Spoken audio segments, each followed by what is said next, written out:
Bienvenidos, mis queridos hermanos, a este nuevo tiempo de Escuela Dominical con este tema apasionante de Santiago que vamos poco a poco llegando a su fin. Como habíamos mencionado la semana anterior, habíamos destacado el tema de la sabiduría práctica y habíamos mencionado que se caracterizaba por dos puntos especiales en cuanto a sabiduría que podíamos identificar en esto de la sabiduría práctica. El uno de ellos era que se caracterizaba por una sabiduría terrenal que era manifestada por los hombres y una sabiduría celestial que venía de nuestro Padre Todopoderoso. Habíamos mencionado que la sabiduría terrenal tenía algunas características especiales, como celos amargos, tenía ese tema de la contención en el corazón, el jactarse, el mentir. Ese tipo de sabiduría habíamos manifestado es la que no desciende de lo alto y por el contrario Santiago se refería a ellos de una manera muy fuerte, muy drástica, diciendo que era una sabiduría animal y diabólica. Habíamos conversado también que donde hay celos y contención y en ese tipo de situaciones, allí hay perturbación y toda obra perversa. Según lo que habíamos estudiado, habíamos manifestado que Santiago estaba muy preocupado por estos problemas que se presentaban en la iglesia en ese entonces. Y por eso él tenía que de alguna manera llamar la atención para que vuelvan a enmendar sus caminos de estas personas. Y como sabíamos, estos conflictos se daban entre tanto pobres como ricos. Habíamos mencionado en Santiago el capítulo 3:14, donde decíamos que Santiago decía que estas personas tenían celos amargos y contención en sus corazones. Y de acuerdo al versículo 15 también mencionamos que algunos justificaban, y esto es lo más grave, que hay muchas personas que en ese entonces justificaban sus prácticas bajo la denominación de sabiduría, según su entendimiento. Y esto sucede en la actualidad y es muy importante que tomemos en cuenta estas consideraciones que nos da Santiago, porque aparentemente en ese entonces, y también acá en la actualidad nuestra, los pobres justificaban la envidia hacia los ricos como obrando sabiamente. Muy bien, yo tengo envidia porque mi sabiduría me dice que tengo que tenerla, que estoy en la razón, que yo tengo la verdad. Pero ellos sabían que en Proverbios del Antiguo Testamento se instruía a los ricos a ser generosos con los pobres y ellos de esa manera justificaban ese actuar. Así que los creyentes en Cristo debían compartir lo que tenían aquellos ricos con los pobres. Por su parte, en cambio, como habíamos mencionado, los ricos justificaban su egoísmo sobre la base de su propia sabiduría.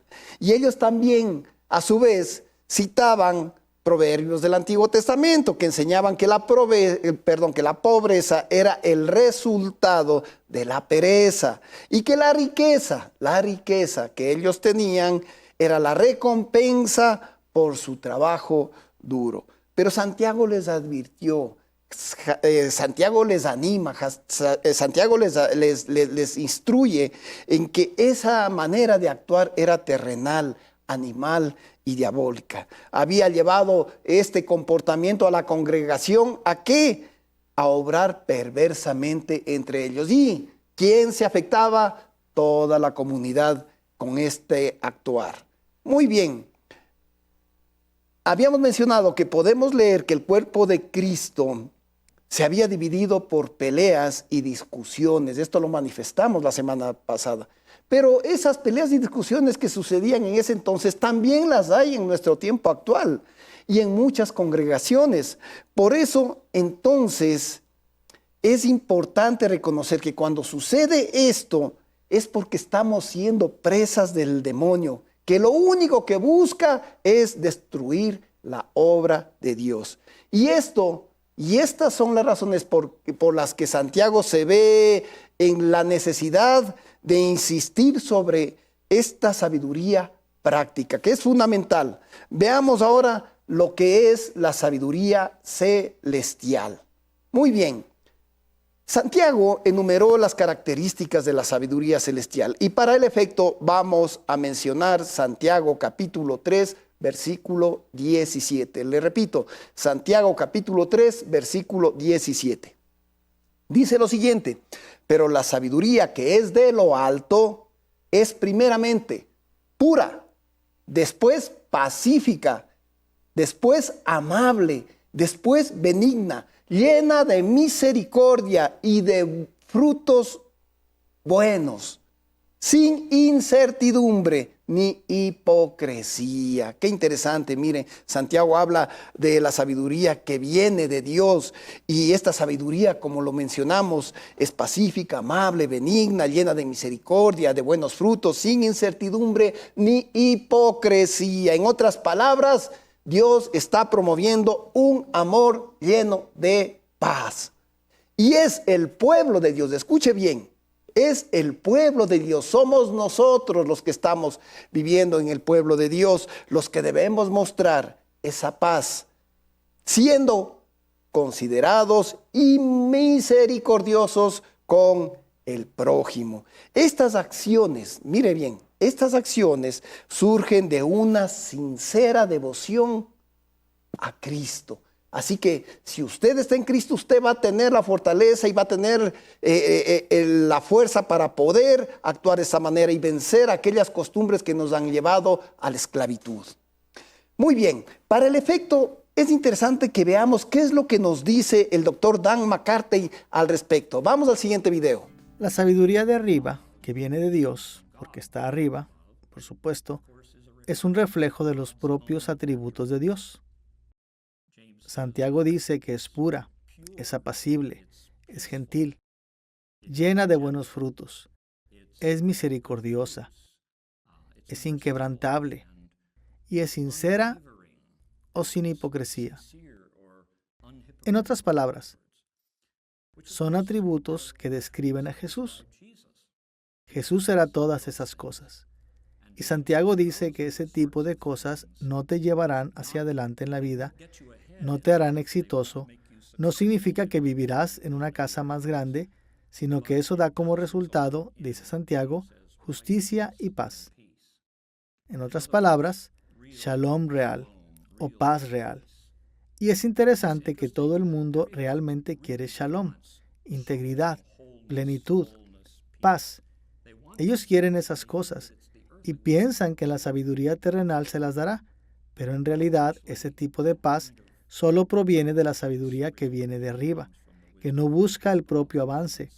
Pero Santiago dice en el versículo 13 del capítulo 3 que la sabiduría se caracteriza por la mansedumbre, la humildad, no buscando el propio progreso, sino más bien la salud y el bienestar de los demás. Perfecto. Miren, mis queridos hermanos, en este contexto, Santiago narra a la audiencia un muy conocido proverbio. Leamos Santiago capítulo 3, versículo 18. Y dice lo siguiente: en fin, el fruto de justicia se siembra en paz. Miren, para aquellos que hacen la paz. Qué interesante. Al igual que Jesús, podemos leer en Mateo 5:9, Jesús bendijo a los pacificadores. Y Santiago explica que si los creyentes pobres y ricos se convierten en hacedores de la paz, ambos, absolutamente ambos, recibirán la recompensa por su justicia. Bendito sea el Señor. Muy bien. Una vez visto este tema de la sabiduría terrenal y también de la celestial, vamos a analizar la guía que da Santiago a la audiencia para poner en práctica la sabiduría de Dios, que es fundamental, mis queridos hermanos. Una cosa es leer, una cosa es tener revelación, pero otra cosa muy diferente es cómo yo acciono eso en mi vida diaria. Y esto es lo que vamos a ver a continuación. Mire, la guía que nos da para poner en práctica la sabiduría celestial en nuestras vidas, podemos hablar de la siguiente manera. Miren, muchos seguidores de Cristo vemos la necesidad de una teología práctica, ¿no es cierto? Muchos hablamos sobre este tema, que necesitamos poner en práctica lo que estamos aprendiendo en nuestras congregaciones. Y para el efecto queremos sermones que sean prácticos y que nos enseñen a vivir el día a día. Y en efecto, hay muchos materiales confiables que nos dan una guía para todos los ámbitos de la vida. El libro de Santiago nos da esa ayuda, pero nos recuerda algo importante, algo fundamental. Las prioridades que debemos tener cuando buscamos la sabiduría para nuestra vida diaria. Para este análisis vamos a referirnos a dos consideraciones interesantes. Primero, no se asuste del tema, el estándar de la ley de Dios. Entendiendo como estándar el modelo o el esquema que nos ofrece la ley de Dios para que nosotros podamos cumplirla. Y segundo, ciertas prioridades de la ley de Dios. Miren, es interesante esta parte porque el estándar o modelo o esquema de la ley de Dios nos hace recordar algo fundamental dentro de nuestros principios fundamentales como cristianos. Como cristianos nosotros sabemos que la salvación es por gracia, debido a la fe y no a las obras. A ver, les repito, sabemos que la salvación es por gracia, debido a la fe y no a las obras. Y también sabemos que no podemos ganar la salvación por medio de la obediencia a la ley. Qué interesante. A ver, ¿qué estamos hablando aquí? Con esta verdad,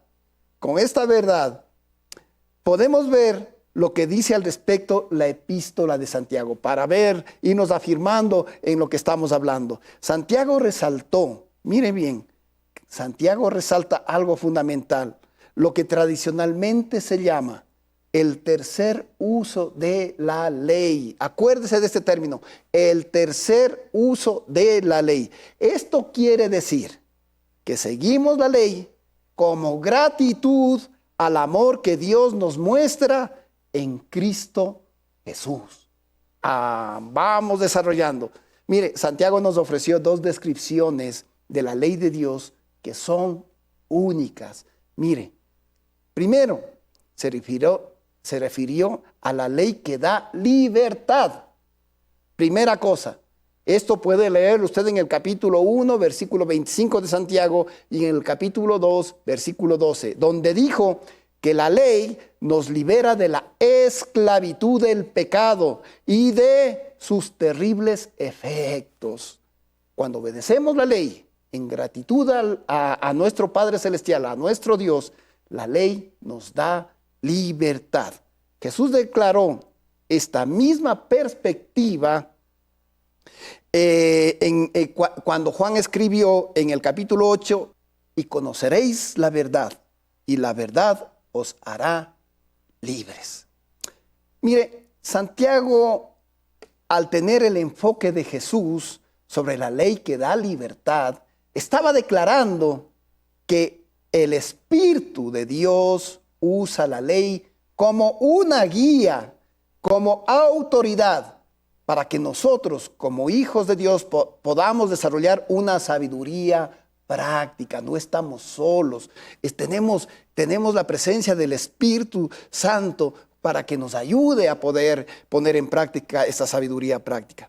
Recordemos que en ese entonces muchos seguidores de Santiago estaban involucrados en el pecado y esto estaba afectando a toda la iglesia. Y que estas ideas que manejaban sobre esa sabiduría terrenal les impedía escapar del pecado y del daño que estaban haciendo en sus vidas.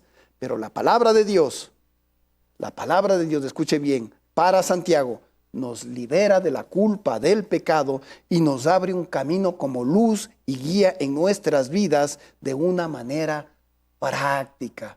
Pero para entenderlo un poco más, vamos a escucharle a nuestro doctor Jeffrey A. Gibbs. A ver, ¿qué nos dice al respecto? La ley ciertamente guía, castiga, corrige la vida del creyente, ¿cierto? Y trata de devolverle la armonía con la voluntad de Dios.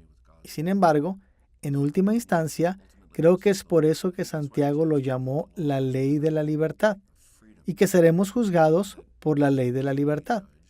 Yo tomo eso como la libertad que Cristo nos ha dado, y por eso debemos vivir y lidiar unos con otros.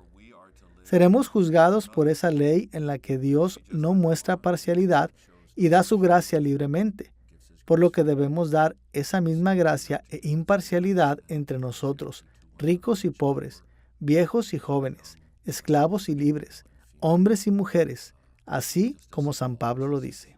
Bendito el Señor. Miren, pobres, ricos, hablamos de libertad, hablamos de la gracia. Si yo cumplo lo que Dios me manda, como dice Santiago, si yo hago lo que Dios me pide por amor a mi Dios, podemos estar diciendo que yo soy un buen acreedor de la gracia de mi Padre Celestial. Leamos lo que dice al respecto Santiago en el capítulo 1 del versículo 22 al 25.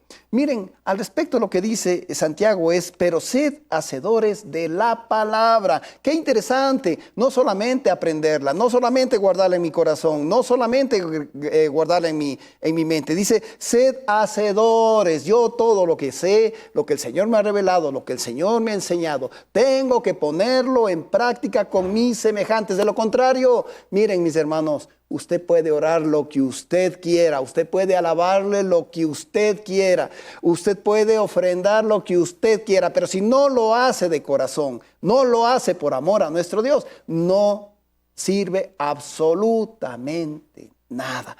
Por eso dice, sed hacedores de la palabra y no tan solamente oidores, engañándoos a vosotros mismos. No nos engañemos con el que yo estoy haciendo obras buenas, la buena obra, entonces el Señor me va a reconocer. No, así no funcionan las cosas. Porque si alguno es oidor, dice la palabra, pero si alguno es oidor de la palabra, pero no hacedor de ella, este es semejante al hombre que considera en un espejo su rostro natural. Porque el que se considera a sí mismo y se va y luego se olvida como era, dice. Mas el que mira atentamente en la perfecta ley, la de la libertad, y persevera en ella, no siendo oidor olvidadizo, sino hacedor de la obra, este será bienaventurado en todo lo que haga. Miren, qué interesante lo que nos dice Santiago. Mire, más allá de hablar de la ley de Dios que da libertad, también se refirió a ella como la ley real. Y este término de la ley real, que está en el capítulo 2, versículo 8, llama la atención de la audiencia de Santiago. ¿Y por qué llama la atención? Debido a que estaba relacionada con los mandamientos de Dios que aparecen a lo largo del Antiguo Testamento y también del Nuevo Testamento. Mire, la ley de Dios era el decreto supremo para su pueblo. La audiencia de Santiago comprendía este significado de la ley real. Cuando hablaban de la ley de Dios, estos judíos cristianos sabían que no debían tomarse a la ligera y que no debían tampoco traicionar esa palabra de Dios por algún deseo personal. La ley de Dios, como tal, decía Santiago, tiene autoridad absoluta sobre nosotros y lo dice también para nuestros tiempos. Por eso leamos Santiago capítulo 2, versículo 8 al versículo 10. Sobre la autoridad de la ley real de Dios. ¿Qué dice al respecto? Si en verdad cumplís la ley real, conforme a la Escritura, amarás a tu prójimo como a ti mismo, bien hacéis. Y más adelante dice, pero si hacéis acepción de persona, cometéis pecado. Y si quedáis convicto por la ley como transgresores, porque cualquiera que guardare toda la ley, pero ofendiere en un punto, se hace culpable de todo. Mire, qué interesante lo que nos dice Santiago. La mayoría de la audiencia de Santiago entendía que la ley de Dios era muy importante. ¿Pero qué hicieron? Escogieron someterse a la ley. En ese entonces, esa audiencia, ¿o qué estamos haciendo nosotros en la actualidad? ¿Qué estamos haciendo ahora? ¿Nos estamos sometiendo a la ley? Muy bien. Resulta que en ese entonces habían cumplido algunas partes de ella, ignorando otras. ¿Qué les parece, mis queridos hermanos? Yo tomo esta partecita de la ley de Dios y la cumplo porque me interesa, porque esta está fácil, pero esta de acá la dejo a un lado, no me interesa. Así que Santiago se refiere a ese. ¿Y qué se refiere a eso? ¿Y qué hace? Recuerda que la ley de Dios, la ley real, venía de Dios. Y que cualquiera que guardare toda la ley, pero ofendiere un solo punto de ella, se hace culpable de todos. Qué interesante. Dios considera estos actos de ignorar, coger una parte de la ley que me interesa y dejar a un lado otra que no me interesa. Dios considera como una rebelión contra su autoridad real. Guárdese esto en su corazoncito, guárdese esto en su mente, que Dios considera estos actos de no cumplir lo que nos pide Dios, como quiere que lo hagamos, como una rebelión contra su autoridad real. Y también Santiago recuerda que la ley de Dios es una guía de sabiduría práctica que trae libertad a aquel que busca sinceramente obedecer sus preceptos. Qué interesante. Miren, vamos a ver a continuación los énfasis que hace Santiago en las prioridades de la ley de Dios. Y esto es muy importante que lo veamos, porque si usted va a coger la ley de Dios, va a haber una cantidad de leyes que va a ser, es imposible que yo pueda cumplir todo. Muy bien, ahora Santiago nos va a enseñar sobre esos énfasis en las prioridades de la ley de Dios. Mire, y cuando hablamos de estos énfasis en la prioridad de la ley de Dios, podemos decir cuando los cristianos hablamos de cumplir los mandamientos de la ley de Dios, nos enfrentamos a un problema complicado. Y eso estamos claros nosotros. Hay demasiados, como les decía, mandamientos para recordar, sin mencionar que deberíamos obedecerlos todos y cada uno de ellos. Para evitar este problema, mire, necesitamos reconocer las prioridades que la ley de Dios nos da. Y Jesús habló acerca de estas prioridades. No se asusten, no esté preocupado. Mire, Jesús fue un hombre sabio, un hombre tan amoroso que Jesús nos habla sobre esas prioridades de la ley de Dios. Y esto lo hace en el libro de Mateo, capítulo 22, del versículo 34 al 40. En estos versículos, Jesús identificó dos grandes mandamientos. Mire, todo simplificado en dos mandamientos. El primer mandamiento dice, amar a Dios, que estaba detallado en el Antiguo Testamento, en Deuteronomio 6:5, como el más importante, amar a Dios. Qué interesante. Y el segundo, amar al prójimo, como también estaba detallado en el Antiguo Testamento, en Levítico 19:18. Como el segundo en importancia. Miren, qué interesante. Estamos llegando a un punto bien fundamental para nosotros, para que podamos comprender esa magnitud de amor de nuestro Padre Celestial a través de sus enseñanzas de Santiago. Y Santiago lo que está haciendo en nosotros a través de su palabra es que tengamos una sabiduría práctica para que la pongamos en práctica en nuestras vidas a través de esa sabiduría celestial.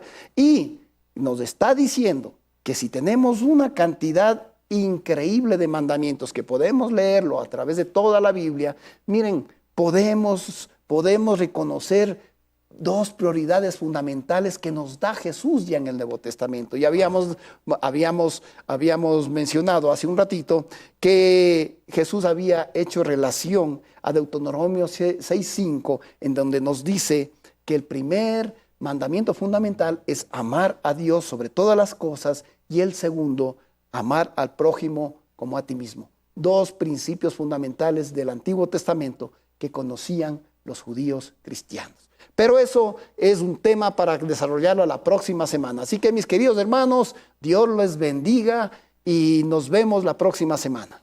Muchas gracias.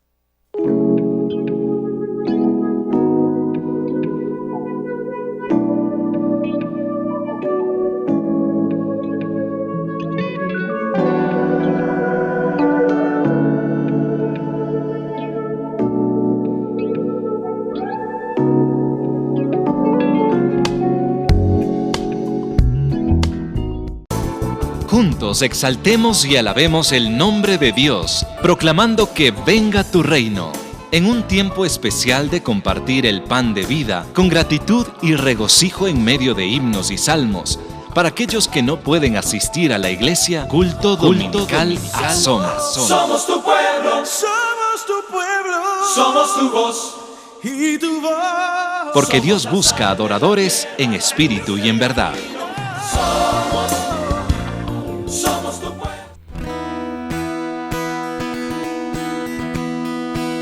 Te animo a que cantes conmigo. Di conmigo. Al que me ciñe de poder,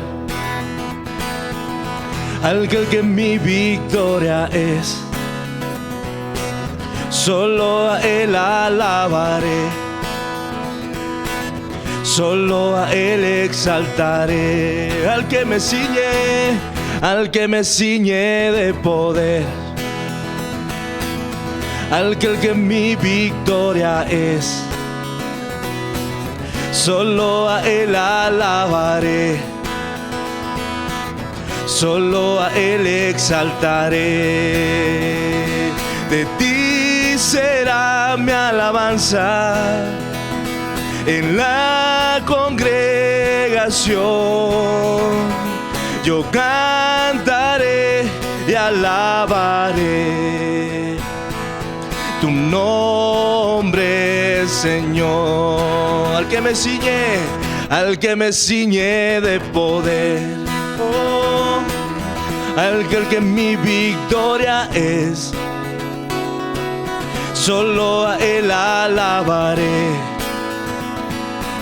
solo a Él exaltaré. Al que me ciñe de poder, al que mi victoria es, solo a Él alabaré, solo a Él exaltaré. De ti será mi alabanza en la congregación. Yo cantaré y alabaré tu nombre, Señor. En ti, Señor, de ti será mi alabanza en la congregación. Yo cantaré y alabaré tu nombre, Señor. En ti, Señor, de ti será mi alabanza en la congregación. Yo cantaré y alabaré tu nombre, Señor. Tu nombre, Señor. Tu nombre, Señor.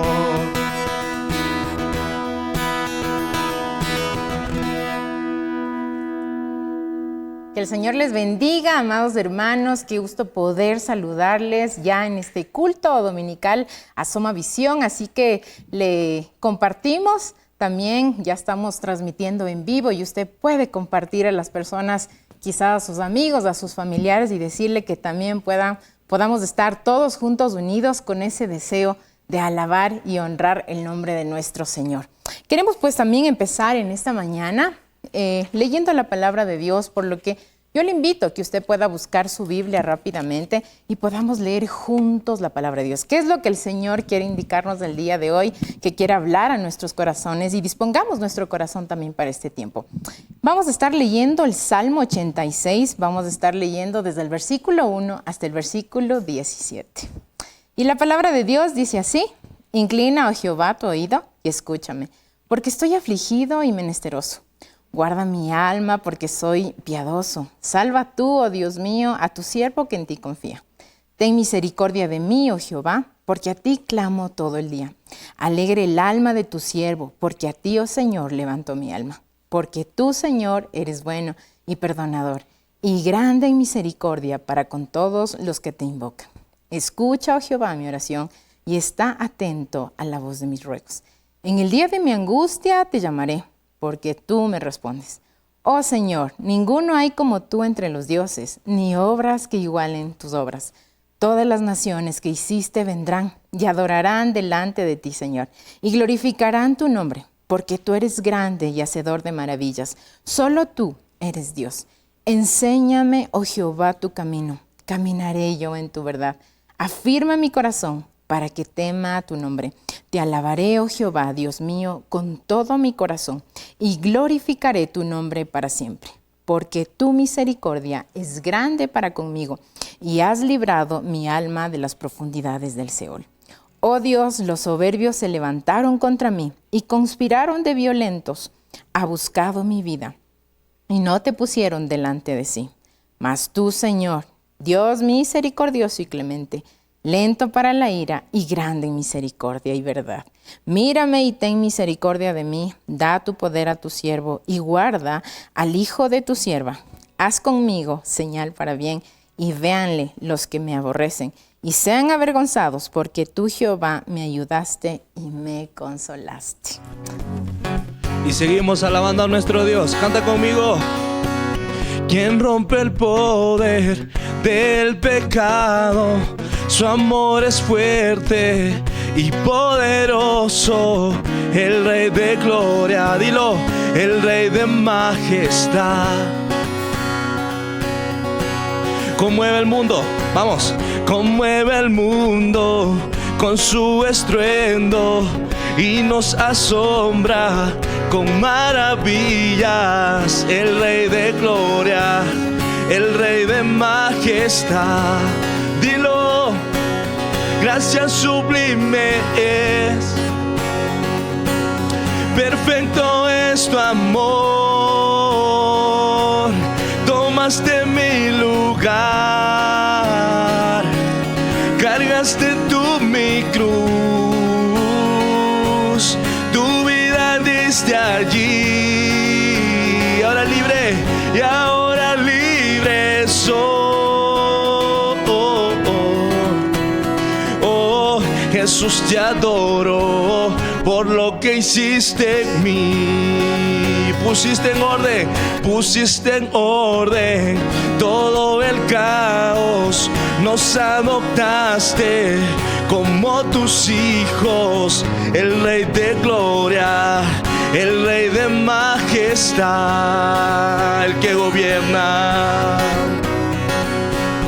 el que gobierna con su justicia y resplandece con su belleza. El Rey de gloria, el Rey de majestad. Gracia sublime es, perfecto, perfecto es tu amor. Tomaste mi lugar, cargaste tú mi cruz, tu vida diste allí. Ahora libre, y ahora libre soy. Oh, Jesús, te adoro por lo que hiciste en mí. Digno es el Cordero de Dios. Vamos, díselo. Digno es el Rey que la muerte venció. Digno es el Cordero de Dios. Digno es el Rey que la muerte venció. Digno es el Cordero de Dios. Digno es el Rey que la muerte venció. Y digno es el Cordero de Dios. Digno, digno, digno. Gracia sublime es. Perfecto, díselo. Perfecto es tu amor. Tomaste mi lugar. Cargaste tú mi cruz. Tu vida diste allí.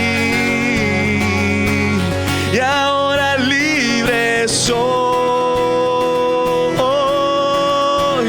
Oh, Jesús, te adoro por lo que hiciste en mí.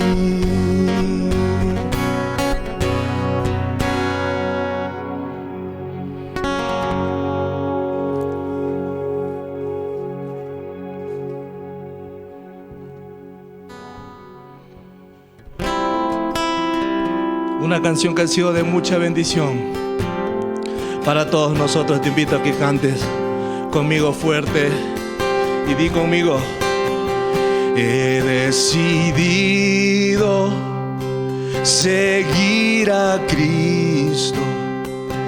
He decidido seguir a Cristo. He decidido seguir a Cristo. Y juntos decimos: no vuelvo atrás, no vuelvo atrás. Dice Jesús, Jesús,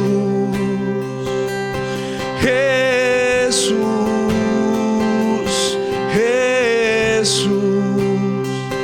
No vuelvo atrás, no vuelvo atrás. La vida vieja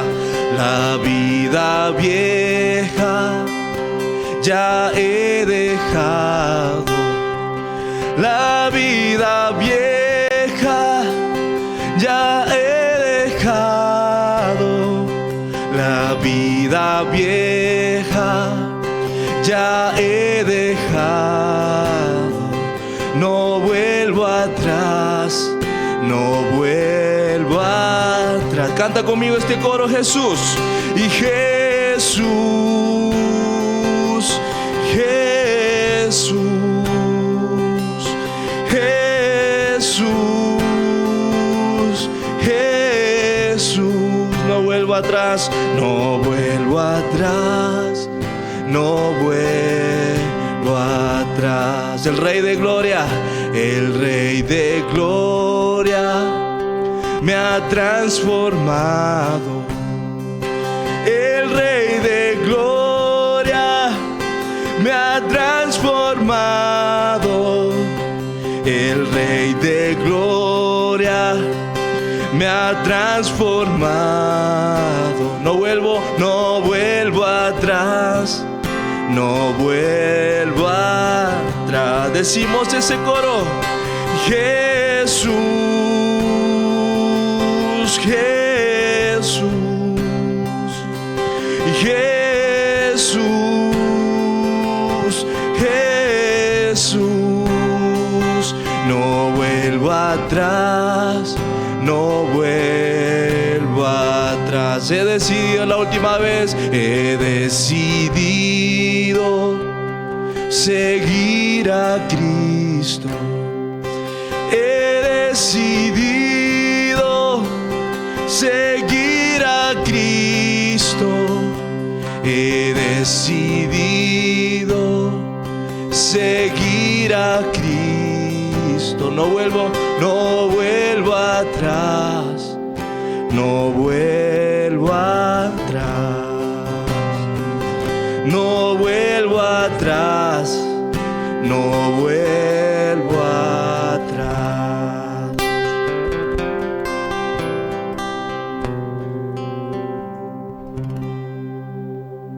Y hemos llegado al tiempo también de las ofrendas, por lo que pidámosle al Señor que podamos dar con ese corazón dispuesto, con ese corazón agradecido, con ese corazón contento.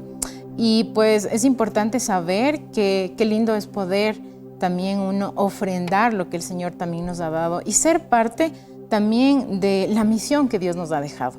Asoma Visión es un canal de vida que está apuntando al crecimiento espiritual de las personas y siempre se mueve con esta convicción que nos dejó el Señor Jesús como mandato en Marcos 16:15, que dice: id por todo el mundo y predicar todo el evangelio. Al nosotros ofrendar, al nosotros diezmar, estamos siendo parte para que este evangelio pueda llegar a todas las naciones y también estamos siendo parte de esa misión para poder alcanzar más almas perdidas. Ya en su pantalla va a encontrar los diferentes tipos de cuenta donde usted puede ofrendar y queremos también dar gracias a Dios por todo este tiempo y poner en las manos de Dios para que también estos fondos sean administrados sabiamente. Acompáñeme por favor en oración. Gracias Padre porque tú nos das la vida y nos das una nueva día para, Señor, poner todo en tus manos. Gracias por la oportunidad de poder servirte, alabar, Señor, como comunidad juntos tu nombre, Señor. Y queremos disponer en este día nuestros corazones, Señor, con ese deseo de agradecimiento por todas las cosas que tú nos has dado. Sabemos que todo lo que tenemos es porque tú has proveído, Señor, y nosotros también queremos devolver y también ser parte, Señor, de esa misión, de que todo el evangelio siga siendo proclamado, Señor. Bendecimos a este canal de vida, Asoma Visión. Bendecimos a todo el equipo, Señor, técnicos, a la gente, a los pastores, Señor, a todos los departamentos, Señor. Bendecimos, Señor, y oramos porque también, Señor, este dinero sea administrado sabiamente, Señor. Gracias por los corazones que ya has dispuesto, Señor, de nuestros amados hermanos para poder ofrendar. Y, Señor, todo este tiempo seguimos poniendo en tu perfecta voluntad. Todo esto hemos orado en el precioso nombre de tu Hijo amado, nuestro Señor Jesucristo. Amén. Asimismo, queremos invitarla a que ponga mucha atención. Va a haber un antesala, un video que va a tratar acerca del Evangelio. Vamos a estar viendo en el video Mateo 6, del 5 al 15, y este es un antesala para la prédica. Ponga mucha atención.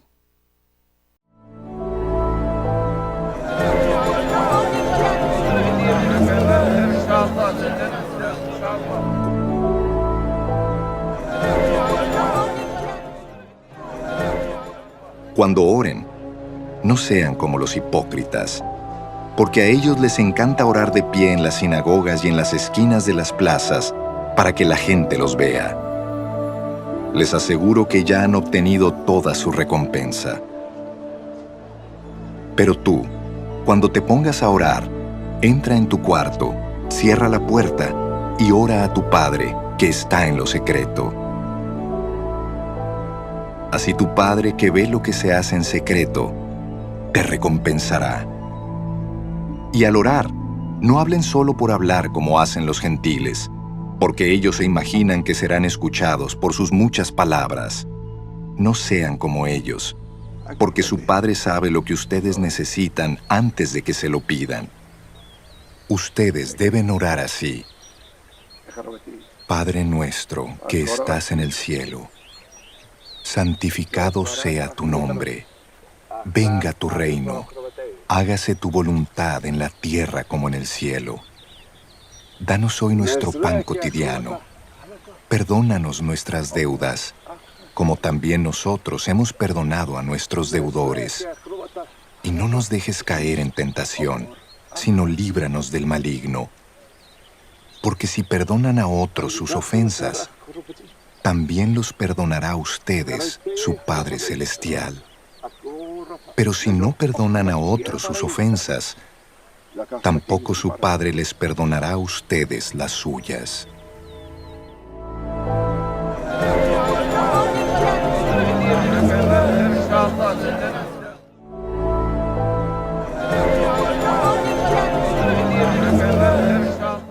Bueno, y vamos a continuar con este culto tan lindo, este tema de la oración. Sí, estuvimos orando recién. Estás orando en tu casa, eso es buenísimo.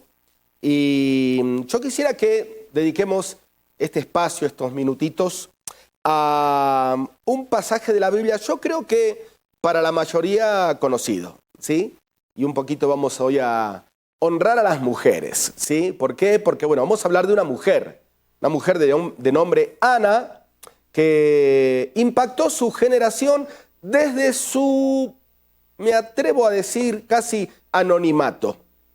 Porque no es que Ana haya hecho una gran obra para Dios en el tiempo en que Ana estaba activa, antes y después hubieron otras mujeres de repente con un protagonismo mayor, como fue el caso de Ruth, el caso de Noemí, el caso de Débora. Y uno diría, bueno, ¿Ana qué hizo? Bueno, ¿sabes qué hizo Ana? Ana hizo un hijo, y no cualquier hijo. Fue la mamá de Samuel y tuvo una actitud tan linda hacia su hijo que impactó su generación. Y haciendo un pequeño paréntesis a las mamás que nos están escuchando hoy, o quizás tías, abuelas también, que están de alguna manera influenciando en la vida de sus nietos, de sus sobrinos, de sus hijos pequeños, pueden hacer un gran impacto a la generación, aunque tal vez nunca salgan mucho más de las fronteras de su propia casa, pero con una herencia de fe a esa criatura que están educando, que están criando, que están acompañando, pueden llegar a traspasar fronteras y a impactar todo el mundo, como fue el caso de Ana. Por eso no en vano, una frase dice que la mano que mueve la cuna también mueve el mundo. Y yo quiero animarte hoy, no solamente a las mamás, a las mujeres, sino a todos en general, a que podamos avanzar en nuestra vida de oración, porque el ministerio de Ana comienza aún antes de ser madre, porque ella oraba por un hijo. ¿Por qué? Porque no lo tenía. ¿Por qué? Porque era estéril. Y en aquella sociedad, cuando la mujer era estéril, era fuertemente juzgada, cuestionada, marginada, discriminada, y tenemos que entender el contexto cultural. Entonces, el presente de Ana no era para nada favorable. Y fíjate, vamos a ir viendo algunos versículos salteados. En el primer libro de Samuel, capítulo 1, ahí tenemos la historia. Prácticamente está narrada en el capítulo 1 y en el capítulo 2. Pero el capítulo 2 no lo vamos a topar mucho porque es la oración de gratitud de Ana una vez que ella tiene su hijo y lo dedica a Jehová. Pero sí vamos a ver algunos versículos salteados del capítulo 1. Y como te decía recién, el momento en el que esta mujer de Dios, Ana, comienza a ser protagonista, repito, desde su anonimato, desde el rol hasta ahora de esposa, porque no era madre todavía, desde el rol de su ministerio de ama de casa. Ministerio y anonimato que hoy es tan juzgado.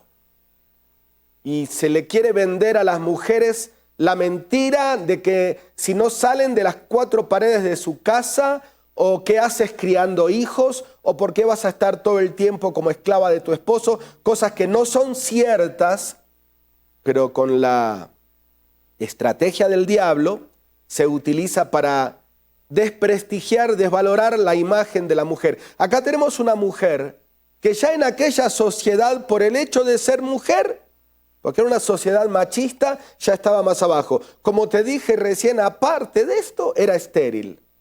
Y como si esto fuera poco, también compartía el mismo techo con otra mujer, porque el esposo tenía 2 mujeres, ¿sí? El esposo era Elcana, y Ana era una de sus mujeres. La otra, Penina, de nombre Penina, tenía muchos hijos. Entonces, de todos lados, pobre Ana estaba realmente hostigada, presionada, y su vida no era para nada fácil. Además, el contexto social en el que vivía. Sin perder este capítulo 1 del primer libro de Samuel, yo quiero que me acompañes, voltea hacia atrás las páginas de tu Biblia, unas 4 o 5 páginas nada más, y fíjate en el libro de Jueces, capítulo 21, versículo 25, y leemos lo siguiente, dice, en aquella época, que era la época de Ana, en aquella época no había rey en Israel. Cada uno hacía lo que mejor le parecía. No es muy diferente al contexto social de nuestra época, ¿verdad? Cada uno hace lo que se le antoja. Bueno, ves que esto no es nuevo, es una característica del corazón del hombre sin Dios. Cada uno hacía lo que mejor le parecía, que obviamente no era lo que Dios quería. Así que vamos agregando algunos condimentos a este caldo de cultivo tan difícil en el que Ana comienza a manifestarse como protagonista. Socialmente, recién lo vimos, un caos, una anarquía. No había rey, no había gobierno, no había ley, cada uno hacía lo que bien le parecía. De parte de Penina, la otra mujer de su esposo, la molestaba bastante, porque Penina tenía hijos y Ana no. ¿Querés verlo? Mira, capítulo 1, ahora sí, volvamos por favor al primer libro de Samuel. Capítulo 1, versículo 6. Penina, y mira cómo dice, su rival. Ahora, eran esposas del mismo hombre, podrían haber sido amigas, qué sé yo, de última, compañeras. No, su rival, o sea, había una pelea, había una guerra. Ana estaba en un contexto de guerra constantemente. Dice, Penina, su rival, ¿sí? Estoy leyendo para los que recién se están conectando, el primer libro de Samuel, capítulo 1, versículo 6, solía atormentarla para que se enoje, ya que el Señor la había hecho estéril. Bueno, es una frase un poquito dura esta, ¿no? Pero es la óptica humana. Dios me hizo estéril.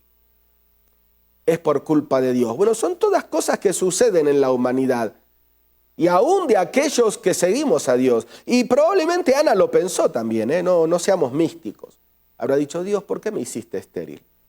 Bueno, Dios tenía un propósito, pero a veces nuestros pensamientos no son los pensamientos de Dios. Así que estaba atormentada por adentro, tenía una batalla por afuera, tenía un contexto de anarquía y de caos social alrededor. Aparte, su esposo, como nos pasa muchas veces a los hombres, aún amando a nuestras esposas con todo el corazón, metemos la pata. Y aquí el Cana no fue una excepción. Dice el versículo 8. Entonces el Cana, su esposo, le decía, Ana, ¿por qué lloras? Mira qué mal que estaba esta mujer, ¿no? ¿Por qué no comes? ¿Por qué estás resentida? ¿Acaso no soy para ti mejor que 10 hijos tuyos? Claro, metió la pata el Cana. No debería haber dicho nunca eso. Y así a veces pasa, ¿no es cierto?, en el matrimonio. Es parte del combo. Ahora nos reímos, pero en el momento cómo ofende, cómo duele. Así que Ana se sintió también incomprendida por su esposo. Claro que no era lo mismo un esposo que 10 hijos. Por supuesto que no, pero bueno, el Cana, para tratar de darle palabras de ánimo, creo que la embarró más. Y como si esto fuera poco, el líder espiritual de Ana en aquel entonces, podemos llamar hoy en día, diríamos, el pastor, tampoco la comprendía. Porque Ana fue al pastor a buscar ayuda. Fíjate, versículo 12, siempre del capítulo 1, versículo 12. Estaba orando frente a Elí, el sacerdote, el pastor. Mientras ella oraba largamente delante de Jehová, Elí, el sacerdote, estaba observando la boca de ella. Pero Ana hablaba en su corazón y solamente se movían sus labios y su voz no se oía. Y Elí la tuvo por ebria. Pobre mujer. Entonces le dijo, ¿hasta cuándo estarás ebria? Digiere tu vino. Bueno, creo que con esto es más que suficiente que Ana no tenía ayuda de ninguna parte. A veces en su mente cruzaba el sentimiento de que Dios se había olvidado de ella. Su esposo no hacía conexión con ella. Su pastor, su líder espiritual, la tenía por borracha. Sus vecinas, la ciudad, cada uno hacía lo que se le antojaba. La mujer con la que le tocaba compartir su esposo y el techo de su casa la tenía en una constante batalla. Pero aquí empieza el recurso de Ana, que es el recurso que hoy quiero que nosotros veamos también. Es el recurso de la oración. Y mira, no existe contexto, no existe medio ambiente, no existe problema, no existen personas que puedan contra un hijo o una hija de Dios que sabe usar el recurso de su oración. La oración te hace valiente, la oración te hace poderoso. A veces el desgaste, el mal genio, el estrés, el desánimo, vienen porque queremos enfrentar todas estas cosas que recién mencionamos de Ana, que nos pasan, ¿no es cierto? Son las cosas que nos pasan a todos. Queremos enfrentarlas en nuestras propias fuerzas, entonces nos fracturamos. Ahí es cuando nos enojamos con las personas, con Dios, con la vida, con la familia, con los hijos, con mi cónyuge, hasta conmigo mismo. ¿Por qué? Porque quiero atender tantos frentes de batalla sin orar. Y la oración es parte de la armadura del cristiano, dijo el apóstol Pablo. Después de que describe el escudo, el yelmo, la espada, el calzado, el cinturón, todo dice, y orando en todo tiempo. La oración es parte de la armadura del soldado. ¿Por qué? Porque una cosa es enfrentar una batalla sin orar y otra cosa es como lo hizo Ana. Quiero que veamos rápidamente 5 características de la oración de Ana. La primera era una oración por su hijo, ¿no? Para poder tener un hijo. Estamos entendiendo un poquito cuál era el motivo de Ana, ¿no? Primero, la persistencia. Claro, no habría sido la primera vez que Ana oraba por un hijo. Seguramente había orado muchas veces, y muchas veces, como sucede con las mujeres cuando quieren tener un hijo y no resulta en el tiempo que el matrimonio decide, intentan, ¿sí? En los días fértiles, en todos los meses. Bueno, así fue el caso de Ana, o sea, ella habrá intentado varias veces y como era una mujer de oración, acompañaba constantemente esos intentos con la oración, pero nada. Ahora, aquí es cuando muchas veces viene el problema, porque oramos una vez, oramos 2 veces, oramos 3 veces, decimos, no, esto no funciona. Y nos cansamos de orar, pero no, tenés que ser persistente. Fíjate cómo se repite en todo el capítulo 1, esta característica de la oración de Ana, esta primera característica de la persistencia. 1:3 dice, y todos los años subían para adorar y Ana el proceso de orar. Versículo 7, así hacía cada año, no se cansaba. Versículo... Bueno, tengo otro versículo, pero lo voy a leer más adelante para no confundir. Pero fíjense, cada año, se repite, cada año, constantemente, la oración de Ana era persistente.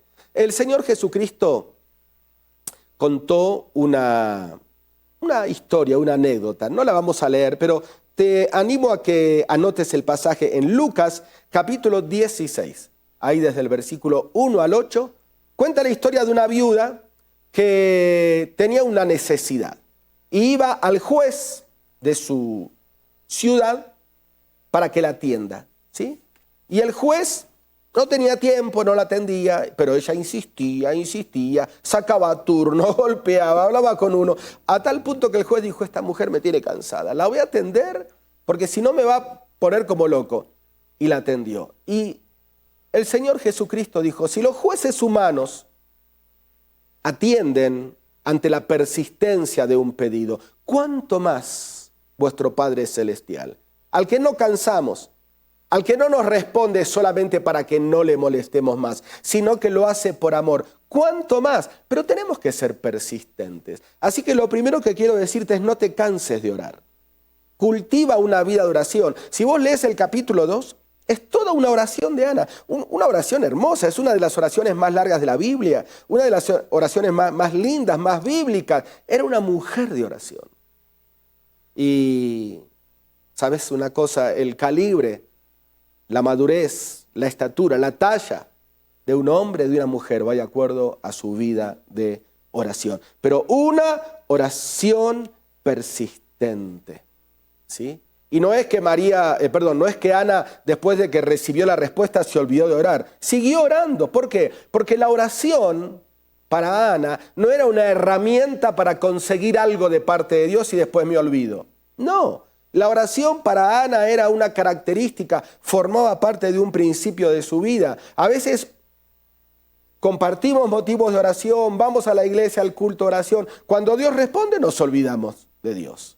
No. Una vida de oración, una oración persistente. La segunda característica que quiero que veamos en esta gran mujer, Ana, es el propósito de la oración. Porque alguno diría, bueno, pero era una oración egoísta, estaba pidiendo para ella, porque ella quería tener un hijo. O otro podría decir, no, lo que pasa es que quería echárselo en cara a Penina, por eso oraba. No. No era una oración egoísta. ¿Y sabes por qué te digo que no era egoísta? Porque ella quería un hijo para entregarlo al servicio de Jehová. Fíjate lo que dice el versículo 11 del capítulo 1 del primer libro de Samuel. Dice, e hizo voto diciendo, Jehová de los ejércitos, si te dignares mirar a la aflicción de tu sierva y te acordares de mí y no te olvidares de tu sierva, sino que dieres a tu sierva un hijo varón, yo lo dedicaré a Jehová todos los días de su vida y no pasará navaja sobre su cabeza, que era una señal de alguien que estaba consagrado a Dios. No era una oración egoísta. El propósito de Ana era poder de alguna manera colaborar con esta anarquía reinante, con este caos que recién mencionamos. Y Ana habrá pensado, ¿cuándo se va a levantar un varón de Dios? Como los que habían habido antes, ¿no?, de Ana. Moisés, Josué. ¿Cuándo se va a levantar un varón de Dios que arregle toda esta apostasía en la que está viviendo? Porque el pueblo se está apartando de mi Dios. Y ahí es donde nace la idea, el plan, el deseo. Y Ana dice, mira Dios, si tú me das un hijo varón, yo lo voy a entregar para ti, para que tú lo uses. No era una oración egoísta.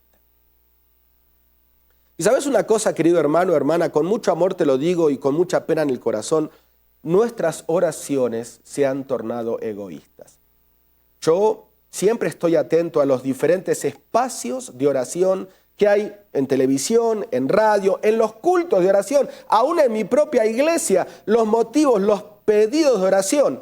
Dime si me equivoco, para que Dios le dé trabajo a mi esposo que se quedó sin trabajo.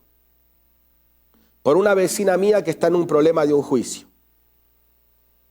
Por la liquidación que me debe mi jefe que no me paga. Por la cirugía que va a tener mi suegra el próximo mes.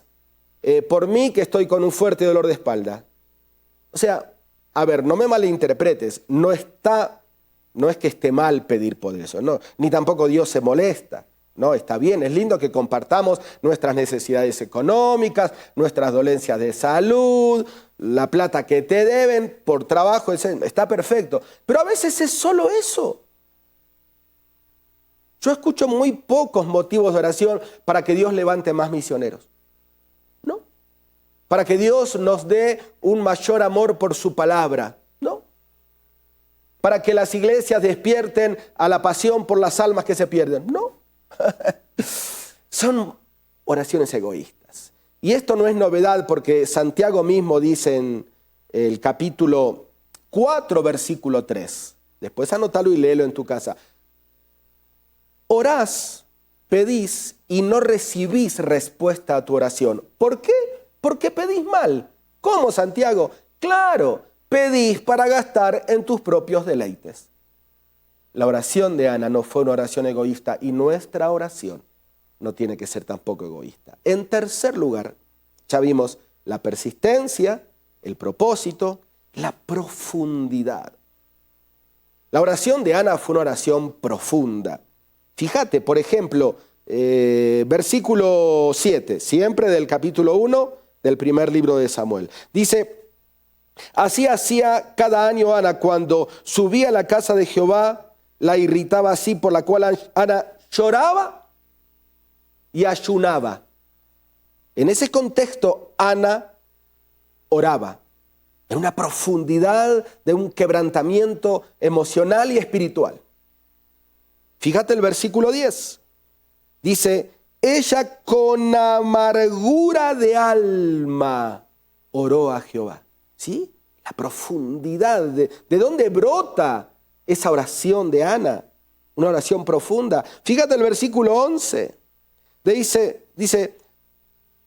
e hizo voto diciendo Jehová de los ejércitos, bueno, lo leímos, ¿no? Y después dice, si te dignares mirar, ¿qué dice? La aflicción de tu sierva. Estamos sumando las palabras amargura, ayuno, llanto, aflicción. Mirá de dónde brota una oración efectiva, ¿no es cierto? Hay más, versículo 12. Mientras ella oraba largamente delante de Jehová. ¿Ves? Estaba derramando su alma antes que hacerlo delante del pastor, del sacerdote, lo hacía delante de Jehová. Hay más, versículo 15. Dice, y Ana le respondió diciendo al sacerdote que le dijo que estaba borracha, ¿no? No, Señor mío, yo soy una mujer atribulada de espíritu. Estoy, dice, derramando mi alma delante de Jehová. La profundidad de la oración. A veces nuestras oraciones no surgen de lo profundo de nuestro corazón. Son oraciones superficiales, rutinarias, de memoria. Un autor decía que la oración es como una flecha y la oración que va a traspasar el cielo y que va a llegar a la presencia de Dios es como una flecha que tiene que ser lanzada de un arco completamente doblado, casi al punto de quebrarse. Ahí es donde sale la oración que va a llegar a destino. Y sabes una cosa, yo creo que muchas veces nuestras oraciones son superficiales porque nuestras metas son superficiales. No nos ponemos metas grandes. La meta de Ana no era superficial, porque para una mujer estéril, estaba comprobado que era estéril, porque el problema no era Elcana, si Elcana tuvo hijos con Penina. Para una mujer estéril, ser madre era un milagro, o sea, era una meta con mayúscula, no estaba pidiendo dentro del plano de lo humanamente posible, estaba pidiendo por fe y por una necesidad profunda. Y a veces nuestras vidas se desarrollan en el plano de lo humanamente posible, por eso nuestras oraciones también son oraciones superficiales. Pero cuando estamos ahí dando pasos de fe, como Pedro que salió de la barca y se hundía, ahí decimos, Señor, sálvame. Una oración que va a llegar a destino. Rápidamente, en cuarto lugar, la paz. La paz que recibió Ana. No había recibido todavía la respuesta a su oración, pero ya tenía paz. Dice el capítulo 1, versículo 17, dice, Elí respondió y dijo, ve en paz. Y el Dios de Israel te otorgue la petición que le has hecho. Y ella dijo, halle tu sierva gracia delante de tus ojos. Y se fue la mujer por su camino y comió y no estuvo más triste. Y el verso 19 dice, y levantándose de mañana, adoraron delante de Jehová y volvieron y fueron a su casa en Ramá. Y Elcana se llegó a Ana su mujer, y Jehová se acordó de ella. No había recibido la respuesta, no estaba embarazada todavía. Elcana no se había llegado a ella, pero ella ya experimentó paz. Se levantó, comió, no estuvo más triste, adoró, le dijo a su esposo, subamos al burrito y volvamos a casa porque ya está, ya derramé mi petición delante de Dios, Dios sabe lo que va a hacer. Y esto es muy lindo, ¿sí? El apóstol Pablo, escribiendo a la iglesia en Filipos, dice ahí en el capítulo, lo puedes buscar rápidamente, capítulo 4, Filipenses capítulo 4, versículo 6, dice, por nada estéis afanosos, sino sean conocidas vuestras peticiones delante de Dios en toda oración y ruego con acción de gracias, y la paz de Dios, que sobrepasa todo entendimiento, guardará vuestros corazones y vuestros pensamientos en Cristo Jesús. ¿Sí? No dice, la respuesta te dará paz. No, la paz de Dios. Y Ana experimentó la paz de Dios aún antes de que la respuesta llegue. ¿Sabes una cosa? Tenemos que orar concentrados no en la respuesta de Dios, sino en el Dios de la respuesta. Ese es el propósito de la oración, poder obtener la paz de Dios. Y en último lugar, la promesa. Ana había dicho, mira Jehová, si tú me das un hijo varón, yo lo voy a dedicar a ti. Y lo cumplió, ¿sí? Dice ahí el versículo 26, 27 y 28, que dijo, por este hijo oraba y Jehová me lo concedió, he aquí lo dedico a Jehová todos los días de su vida. Y he visto muchos hermanos y hermanas que muchas veces cuando Dios se acuerda de ellos, ellos se olvidan de Dios. Mucho cuidado, ¿eh? Si le haces promesas a Dios, tienes que cumplirla. A veces oro por trabajo. Y cuando Dios me da el trabajo, a causa del trabajo, dejo de asistir a la iglesia. Mira qué ironía. A veces acudo a una consejería para que solucionen mis problemas matrimoniales. Y cuando mi matrimonio aparentemente se encausa bien, no aparezco más. Queremos que Dios o el pastor como un bombero apague el incendio nada más. A veces oro por mi hijo que está entrando en drogas y cuando Dios responde y mi hijo deja las drogas, yo ni me preocupo por mandarlo a campamento ni al culto de jóvenes, ¿sí? Y después pasa lo que pasa porque vuelve a recaer otra vez. A veces me asusto con un diagnóstico médico. Pido oración a toda la iglesia, lo comparto en los estados de las redes sociales. Y cuando la respuesta es favorable y estoy sano, ni vengo más los miércoles a los cultos de oración. Y podemos seguir extendiendo esta lista de ejemplos. No hagas promesas a Dios si luego no vas a cumplirlas. Te animo a que anotes para leer en tu casa Números, capítulo 30, versículo 2. Dice esto, no hagas promesas a Dios si no vas a cumplirlas. Así que bueno, queridos hermanos y hermanas, no solamente mujeres, podemos impactar nuestra generación aún con las rodillas dobladas al pie de la cama por nuestros hijos, por nuestro cónyuge, por nuestra iglesia, por nuestros pastores, por nuestra nación, por los dirigentes que nuestra nación elija, podemos impactar nuestra generación. Te desafío a que puedas ser un hombre y una mujer de oración. Y termino diciéndote una frase. Alguien dijo, nunca soy más parecido a Jesús que cuando estoy de rodillas orando. Que hoy no termine el día sin que puedas derramar tu alma en oración delante de Dios. En un ratito vamos a despedirnos orando también todos juntos, pero te dejo el desafío de tu oración personal. Que Dios te bendiga.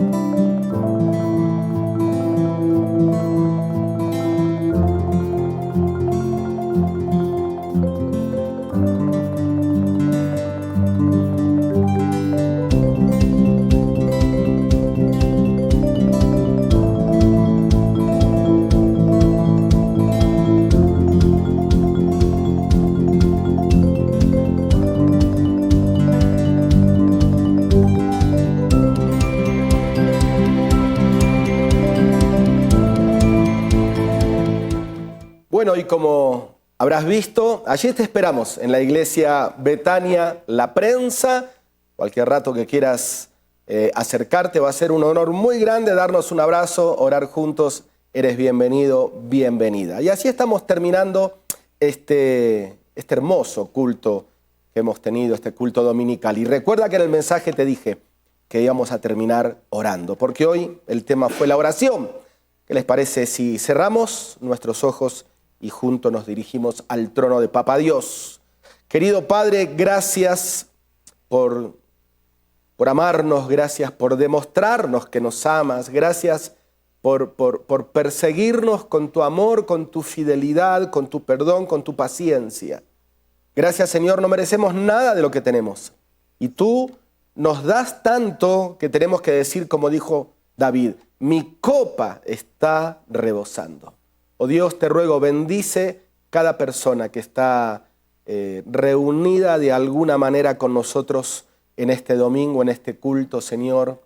Bendice su vida, bendice sus metas, ya sea financieras, familiares, ministeriales, su salud. Sana sus corazones.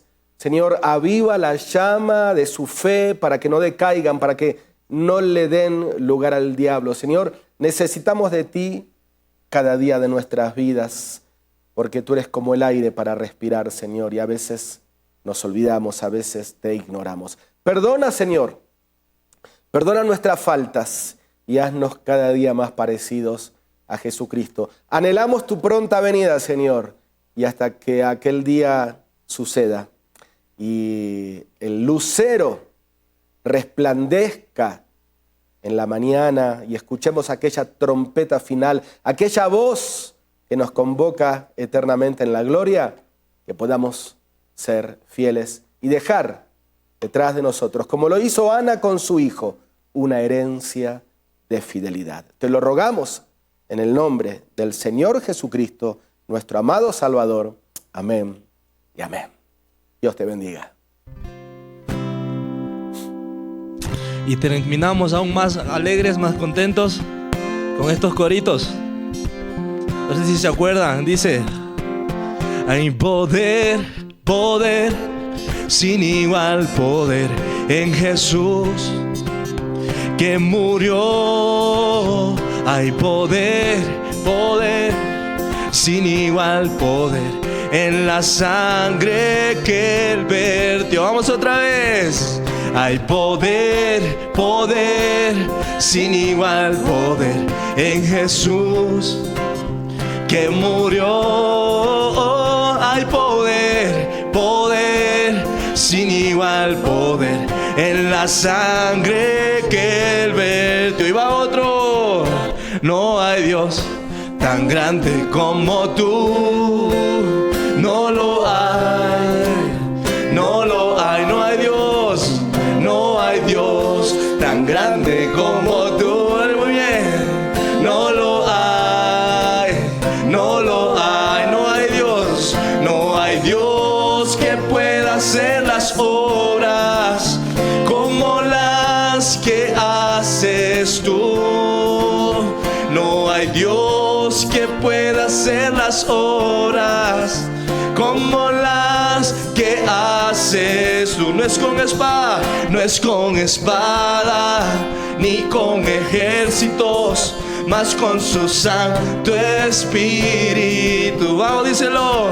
No es con espada, ni con ejércitos, mas con su Santo Espíritu. Y esas almas se salvarán. Y esas almas se salvarán. Y esas almas se salvarán con su Santo Espíritu. Y va otra. Alabaré, alabaré, alabaré, alabaré, alabaré a mi Señor. Decimos: alabaré, alabaré, alabaré, alabaré, alabaré a mi Señor. Dice: Juan vio el número de los redimidos y todos alababan al Señor. Unos oraban y otros cantaban, pero todos alababan al Señor. Alabaré, alabaré, alabaré, alabaré, alabaré a mi Señor. Muy bien. Alabaré, alabaré, alabaré, alabaré, alabaré a mi Señor. La última vez. Alabaré, alabaré, alabaré, alabaré, alabaré a mi Señor.